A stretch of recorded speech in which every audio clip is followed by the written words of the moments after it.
दोस्तों yes bank की बात करें तो स्टॉक के अंदर आज हमने पॉजिटिव क्लोजिंग देखी है, जबकि बाजार में इतनी कोई बड़ी तेजी नहीं थी। यहाँ पे आप देख सकते हो कि बैंकिंग शेयरों में दबाव था, उसके बावजूद भी यस बैंक में अच्छी खासी हमें आज खरीदारी देखने को मिली। इसके पीछे वजह है बहुत बड़ी अपडेट जो यहाँ पे यस बैंक की दिशा को तय करेगी, और एक तरह से देखें तो आने वाले समय यस बैंक में हमें फिर से पॉजिटिव माहौल बनता हुआ दिखाई दे सकता है। यहाँ पे अगर देखें तो पिछले 2-3 ट्रेडिंग सेशन से हमने देखा है कि फिर से एफआई खरीदारी शुरू कर चुके। वैसे बाजार के लिए जो सबसे बड़ी टेंशन है वो है इंडियन रुपीज, जो लगातार ऑल टाइम लो पे चल रहा है और 82 को क्रॉस कर गया है। ऐसे में अगर आप देखें तो ये तो बाजार के लिए चिंता बनी हुई है, लेकिन उसके बावजूद भी यहाँ पे एफआई का रुझान कम नहीं हो रहा है। एफआई बाजार में फिर से खरीदारी शुरू कर चुके, और क्यों ना हो पूरे विश्व के बाजार में इस समय जो प्रॉब्लम है उसमें इंडिया उनको थोड़ा सा सेफ लग रहा है, और यहाँ की जो वैल्यू है वो भी वैल्यू भी उनको थोड़ी सी रीजनेबल लग रही है, और इसीलिए यहाँ पे इन्वेस्टमेंट वो करने के बारे में सोच रहे हैं। स्पेशली बैंकिंग शेयरों में निवेश आ रहा है। दूसरी तरफ अगर आप देखें तो फेस्टिवल सीजन शुरू हो चुका है, और ऐसे में यहाँ पे बैंकिंग सेक्टर में तेजी की संभावना बनेगी, क्योंकि अब यहाँ पे होम लोन हो, दूसरे कमर्शियल लोन हो, या फिर आप देखें तो इलेक्ट्रॉनिक्स के लिए लोन है, सारे के सारे लोन लेने के लिए अब बैंकों की तरफ लोग जाएंगे, और ऐसे में बैंकों का कारोबार तो बढ़ेगा। तो ऐसे में पॉजिटिव संभावना बन सकती है। यहाँ पे अगर हम आज यस बैंक की बात करें तो स्टॉक 16.60 पर क्लोजिंग दिया, जहाँ पे 0.61% की हमने तेजी देखी है। अब यहाँ पे आप देख सकते हो पिछले 5 दिन में स्टॉक में करीब 7.10% की हमने शानदार तेजी, यानी निचले लेवल से स्टॉक में फिर से खरीदारी शुरू हुई है।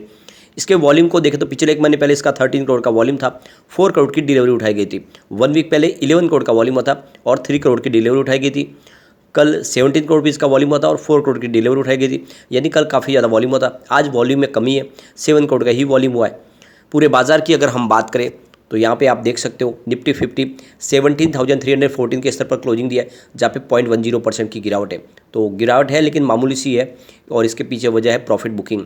निफ्टी बैंक की बात करें तो 39,178 के स्तर पर क्लोजिंग थी, 0.27% की गिरावट देखी हमने।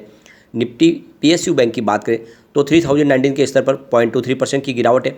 निफ्टी प्राइवेट बैंक में जरूर थोड़ी सी हमें पॉजिटिव क्लोजिंग देखने को मिली है, यानी 20,347 के स्तर पर करीब 0.11% की तेजी थी।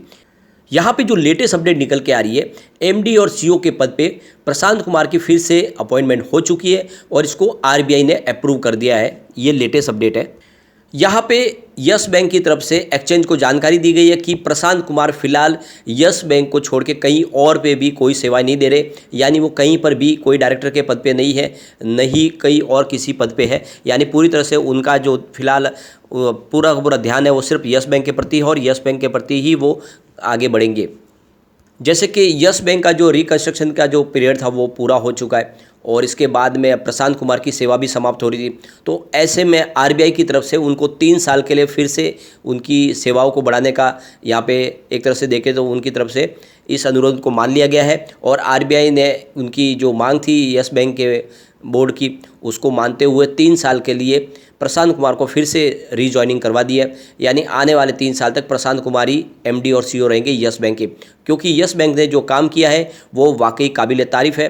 पिछले 2 साल में ही अगर आप देखें तो यस बैंक जो पूरी तरह से डूब चुकी थी उसको एक मजबूत पोजीशन पे लाके खड़ा कर दिया है, जहां पे लगातार हमें अच्छे रिजल्ट देखने को मिल रहे हैं। साथ में जो उनका बैड एनपीए लगातार कम हो रहा है, और यहाँ पे अब बैड एनपीए से निपटारा भी होने वाला है। साथ में एक बड़ा इन्वेस्टमेंट आने वाला है 2 इंटरनेशनल फर्म की तरफ से। ये सारी बातें यस बैंक की देखरेख में ही हुई है, और यस बैंक की जो यहाँ पे आप देखें तो एमडी प्रशांत कुमार की वजह से हुआ है, और एमडी प्रशांत कुमार ने जो मेहनत की उसका फल है कि आज यस बैंक फिर से पटरी पे आ चुकी है, और इसीलिए आप देखें तो ये पोस्ट उनको फिर से दी जा रही है। यस बैंक को ज्वाइन करने से पहले Prashant Kumar State Bank of India में डेप्यूटी मैनेजिंग डायरेक्टर और सीएफओ के पद पे थे।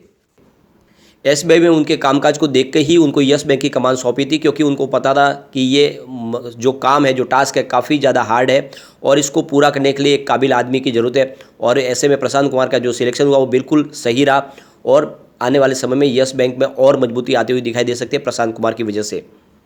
अब जैसे कि यहाँ पे एसेट रिकंस्ट्रक्शन तहत यहाँ पे पार्टनरशिप ली जाएगी, यस बैंक की तरफ से भी 19.99% की स्टेक ली जाएगी, और ये जो कामकाज है ये जल्दी से जल्दी इनका पूरा होने वाला है। जल्दी ही जितना भी इनका बैड लोन है, जैसे कि करीब 480 बिलियन रुपीज़ का जो ये बैड लोन है, ये पूरा का पूरा जेसी फ्लावर्स को ट्रांसफ़र किया जाएगा, और पूरी तरह से एनपीए फ्री हो जाएगी यस बैंक। सबसे बड़ी बात है कि जो कंपनी का जो डेट रेशियो है वो पिछले 6 साल के लो स्तर पे आ गया, ये सबसे बड़ी बात है। और लगातार अगर आप देखें तो जो इनका एनपीए है उसमें रिकवरी भी हो रही है। प्रशांत कुमार का कहना है कि इंडिया में जितने भी यहाँ पे अगर देखें तो ओवरसीज जो बायर्स है वो इंडिया में सक्सेस नहीं होते एआरसी के लिए, क्योंकि उनके पास कोई लोकल पार्टनर नहीं होता और इस वजह से यहाँ पे काम नहीं होता। लेकिन जैसे ही फ्लावर्स के पास काफ़ी ज़्यादा एक्सपीरियंस है और हमने भी उनके साथ में पार्टनरशिप की है, तो दोनों मिलके इस सेक्टर में अब आगे भी बढ़ेंगे और आने वाले समय में इसमें और भी संभावना तलाशेंगे। यहाँ पे देख सकते हो प्रशांत कुमार ने न सिर्फ यहाँ पे इस बैड लोन से निपटारा पाने की जो कोशिश की थी वो उसमें सक्सेस हुए, बल्कि आप देख सकते हो कि 2 बड़े इंटरनेशनल फर्म जिसमें कार्डियल और एडवेंट इंटरनेशनल है, उनके माध्यम से एक बड़ा इन्वेस्टमेंट आने वाला है। करीब $1.1 बिलियन का फ्रेश इन्वेस्टमेंट आएगा और उसके बदले में वो 10% की स्टेक लेने वाले। यानी आप देख सकते हो एक तरह से कोई लोन नहीं लेने वाले, न कर्जा लिया जाएगा बल्कि उनको स्टेक दी जाएगी। और आप समझ सकते हो कि एक तरह से वो भी इसमें पार्टिसिपेट करने वाले यस बैंक में, जो यस बैंक को और मजबूती प्रदान करेंगे। जब प्रशांत कुमार ने बागडोर संभाली तो उन्होंने इसका जो पूरा का पूरा जो आप समझो पोर्टफोलियो को चेंज किया। जहाँ पे पहले राणा कपूर के समय में बड़े बड़े कॉर्पोरेट हाउस को ही लोन दिया जाता था, वो सारा का सारा बाद में एनपीए बन जाता। इस बार प्रशांत कुमार ने उसका उलट किया। उन्होंने छोटे छोटे एसएमईज और रिटेल इन्वेस्टर को ही लोन देना पहले समझा और जो बड़े कॉर्पोरेट घराने उनको अवॉइड किया, ताकि फिर से बड़ा एनपीए न बने। और ये जो उनका जो फॉर्मूला था बिल्कुल यहाँ पे सक्सेस हुआ और बैंक ने अपने जो एनपीए थे उसमें काफ़ी ज़्यादा रिकवरी कर ली और नया एनपीए बन नहीं पाया। अब जैसे कि फेस्टिवल सीजन भी शुरू हो गया है, जैसे में आप देख सकते हो personal loans, home loans, vehicle loans, ये सारे के सारे अब यस बैंक देने को तैयार है और बहुत सारी अच्छी ऑफर स्कीम भी दे रहे हैं, जिसकी वजह से आने वाले समय इनके बिजनेस में एक तेज़ी आती हुई दिखाई देगी। और आप देख सकते हो कि इस बार जो Q1 के आंकड़े हैं वो बहुत ही शानदार थे, लेकिन Q2 के आंकड़े उससे भी उत्साहवर्धक होने वाले हैं, क्योंकि ऑलरेडी उसकी एक झलक हमें देखने को मिल चुकी है। उससे मालूम पड़ रहा है कि आने वाला जो रिजल्ट होगा वो बहुत ही शानदार होगा। इस बार देखें तो एडवांस और लोन है वो करीब 1,92,809 करोड़ रुपीज़ के आसपास हो रहा है, जो यहाँ पे आप देख सकते हो कि ईयर ऑन ईयर बेसिस पे 11.6% की बढ़त दिखा रहा है और क्वार्टर ऑन क्वार्टर बेसिस पे देखें तो 3.5% की बढ़त दिखा रहा है। कुल मिला के आप देख सकते हो कि कंपनी का लोन और एडवांस में ज़बरदस्त बढ़ोतरी हुई है, चाहे आप ईयर ऑन ईयर बेसिस पे देखें या क्वार्टर ऑन क्वार्टर बेसिस पे देखें। इसके अलावा कंपनी के डिपॉजिट की बात करें उसमें भी 13% की अच्छी खासी जंप देखने को मिली, जो इस बार 2,20,000 करोड़ रुपीज़ रहा है, जबकि पिछले क्वार्टर देखें तो ये 1,76,672 करोड़ रुपीज़ का ही था।